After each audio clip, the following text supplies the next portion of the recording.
Title: You Really Didn't Notice? She leaned close as they cut the cake.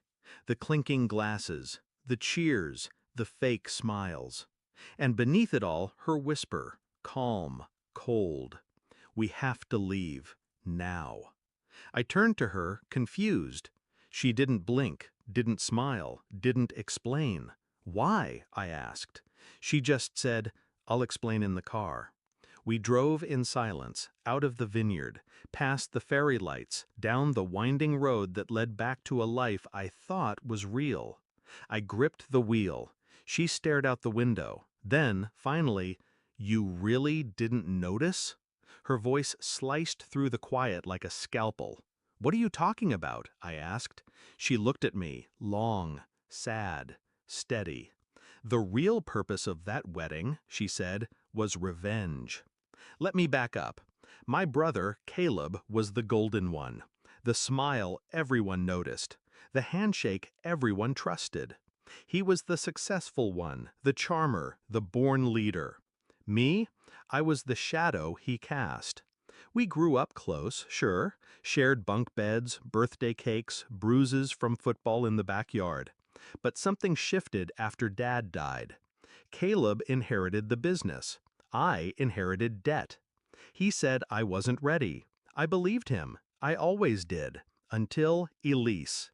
She walked into my life like she'd been there forever. Not flashy, not loud, but sharp.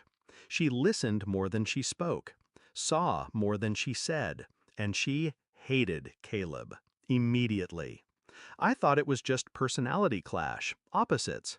But that night in the car, I finally asked, "What do you mean, revenge?" She hesitated, then opened her purse, pulled out a photo, black and white, blurry. It was my mother, pregnant, smiling, standing next to a man who wasn't our father. I stared at it, confused, sick. "That's not Caleb's dad," Elise said. "That's yours." The silence hit harder than any slap. "I did a DNA test," she said, "months ago, behind your back. I'm sorry for that, but I had to know." She swallowed. "Caleb knew. Your whole life he's known." I blinked, gripping the wheel tighter. "No," I said, he's not your brother," she said, "not by blood.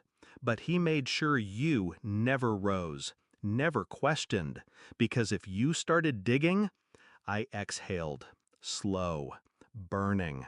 Everything started clicking. The accidental missing college application.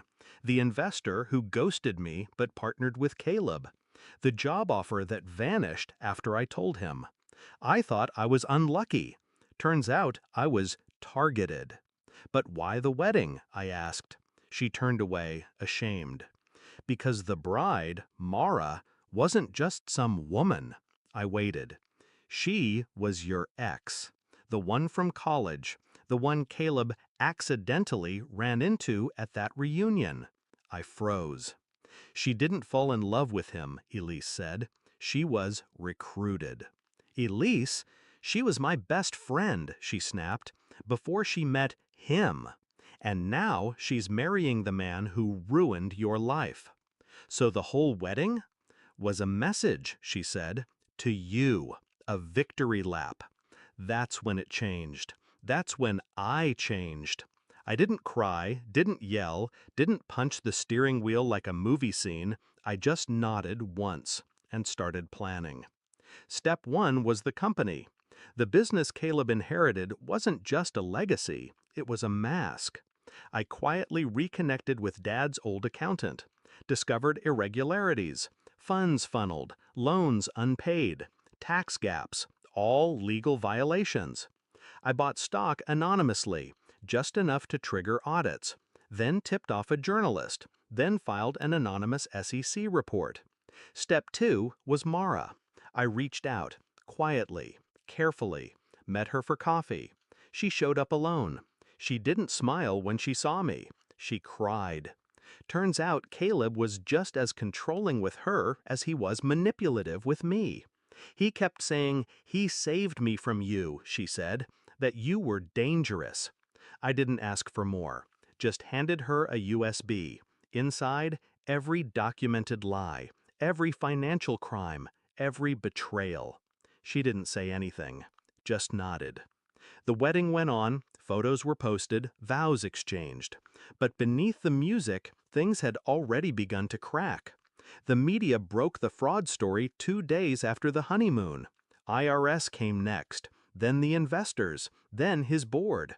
His accounts froze, his credit collapsed. His wife filed for annulment within a week. Apparently, she'd recorded everything. I never confronted him, didn't need to. He called once, just once, voicemail. 3 words, "You set me up." I never replied. Now, I sit beside Elise, watching the sunset, quiet, still. She reaches for my hand. "You okay?" she asks. I nod. Because I am. Because for the first time in my life, I see clearly. And I don't live in his shadow anymore. Not his brother, not his victim. Not anymore.